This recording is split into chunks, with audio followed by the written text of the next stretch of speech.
In today's video, I'm going to teach you how to group call on Microsoft Teams.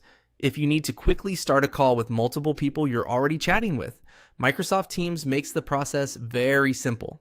In this walkthrough, I'll show you how to begin a group audio call or a group video call directly from an existing group chat. This is a convenient option when you want to move a text conversation into a live discussion without creating anything new from scratch. To get started, open Microsoft Teams and go to the chat section. This is where all of your one-on-one and group conversations are listed.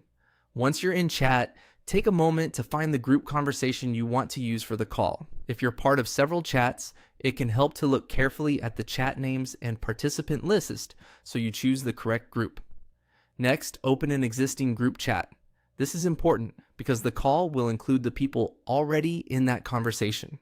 When the group chat is open, you'll be able to see the message history and the conversation panel. Starting the call from here is a fast way to bring everyone together, especially if the topic is already being discussed in that chat. After the group chat is open, go to the top right of the chat window and click either the audio call button or the video call button. Choose the audio option if you want a voice-only meeting, or choose the video option if you'd like everyone to join with their cameras on. As soon as you click one of those buttons, Teams will begin placing the group call for the participants in that chat. If you want the meeting to feel a little more organized, it's a good idea to make sure your microphone and camera are ready before you start.